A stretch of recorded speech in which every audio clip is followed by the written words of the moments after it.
YouTuber Portal2 Can't Touch This asked me, can I draw a crow, please? Yes, I can. Except I've done that already. Click the little video to go and learn how to draw it. This is how to paint it in watercolour. Let's not talk about it. Let's do it.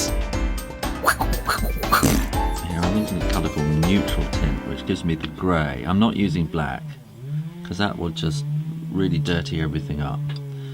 And then I'm going to add a little bit of ultramarine to it just to kind of turn it a bit blue. And I'm going to start off with it really thin down. A lot of water in it. And this will be kind of the basic undercoat. And I'm thinking round about here, the shoulder, I'm thinking this is where I want it to be, the main kind of highlight coming down about there. So I'm just wetting the paper with clean water, and then I'll paint this all around, and then I'll work into that clean water. So that it will get dark, but you can see it's kind of getting a nice highlight around there. And this line and wash technique is a very old, it's a classic kind of illustration style. And I think it's developed because it kind of reproduces it. Well, it has in the past reproduced really well in books, but I suppose I wonder whether as time goes on and we move into digital more and more, whether it'll sort of not be used quite so much. I don't know. It'd be interesting to see what happens. And I think we want that to be quite a lot darker. So the whole picture is wet, and I'm just dropping colour in. Now I know this needs to be darker. Maybe have this darker on the top again. I got a piece of kitchen towel here which I keep very close at hand to just kind of dab my brush to clean it up. When I want to take the colour off, I wash it in the water and then dry it. And you can see I'm doing a kind of a dabbing kind of style. And I'm going to have a bit more blue added into the back, I think, in that kind of dabbing style, to get that mottled, feathery kind of look.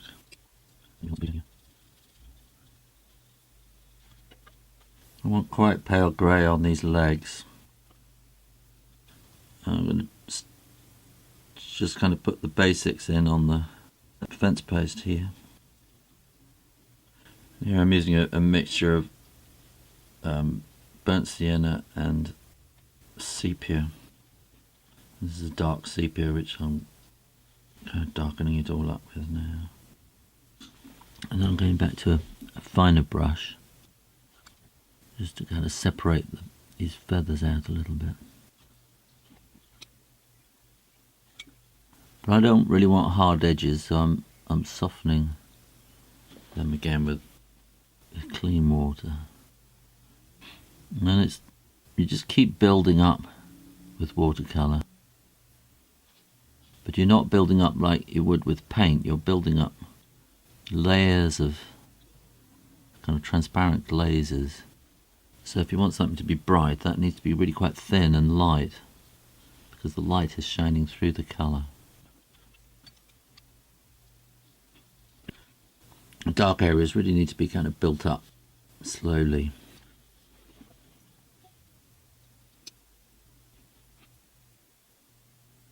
And here I'm using the brush strokes to give a sense of featheriness. And I want to go a little bit paler, but then I want to go quite dark on this bit on its kind of little feathery cover over its nose hole, I think, or something like that. Oops, too much water.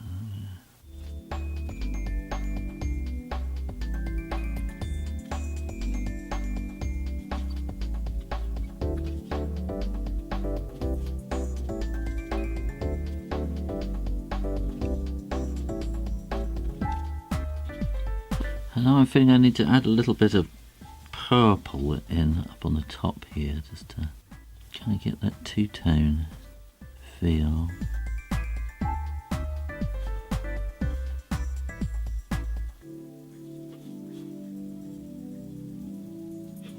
And it's just building up and building up.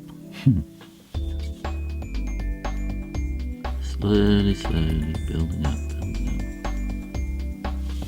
And now I'm feeling this eye is much too bright, especially down below, so I think I'm going to make it darker up here.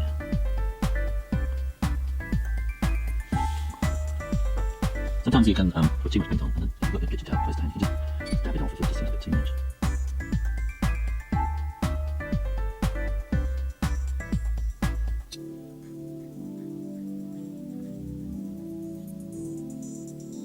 I'm just going to add a little orange in here because I think it's looking a bit dull, so I'm just adding a bit of orange just to kind of brighten up this fence post. I've let this dry a bit now. I can come and put some more finer detail on here. You can see it's quite a fine brush I'm using, and then I'll just bring these little bits of shadow in up the side of these feathers. And then I'm also going to just kind of suggest these other feathers up here, which will allow these to stop somewhere. And then we're going to want to have very fine kind of shafts in the feathers like that.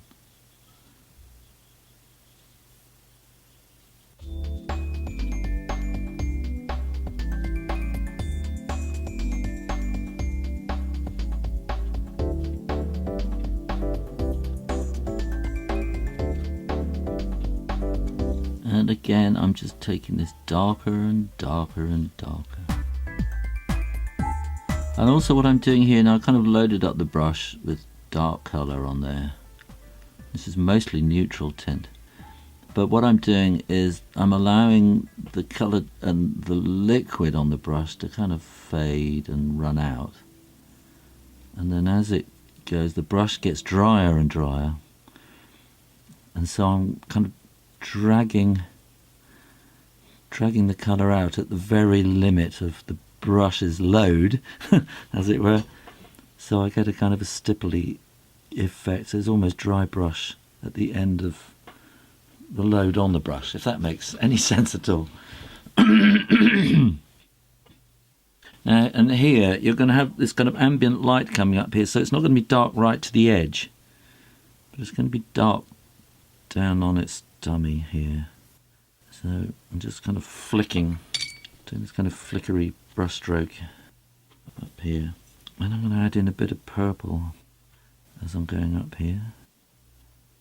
I'm adding purple in here and bringing it up round onto the wrong colour, onto the nape of its neck here, which will bring this kind of shoulder of the wing forward a bit. So I'm now going to add a little bit of blue in here as well, just to kind of get that two-tone transition. And it's just working it and working it. I can't stress that too much. I think we just need a little bit more kind of colour across the wing like that.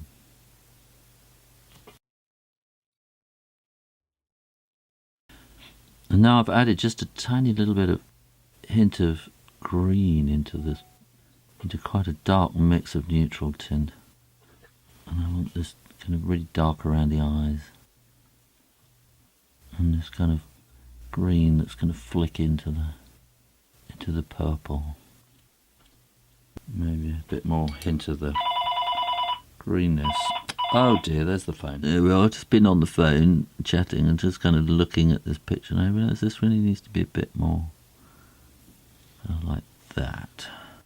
I'm going to put a little bit more. So this is quite realistic, but at the same time I'm trying to get this sort of feel of him as being a bit of a character rather. So I'm not trying to do a complete, I'm not trying to do a kind of natural history painting, but I want it to be quite accurate. all the same. I think I'm just going to make this a little darker on the top. That's too dark, but I'm going to use the colour that I put down to kind of drag it out. Okay, I'm getting happy-ish. Get a bit more kind of dark purpliness in here. Again, I'm letting the brush sort of go dry while I dab the colour around there. I think I want this dark around here still.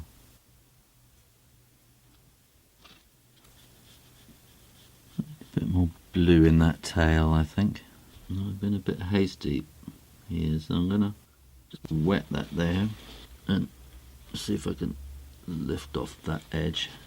So I'm just painting this with clean water. I think I'm very nearly there. I think I just need to do a little bit of work on these legs and make them look a little bit more sort of scratchy and scaly and less lovely.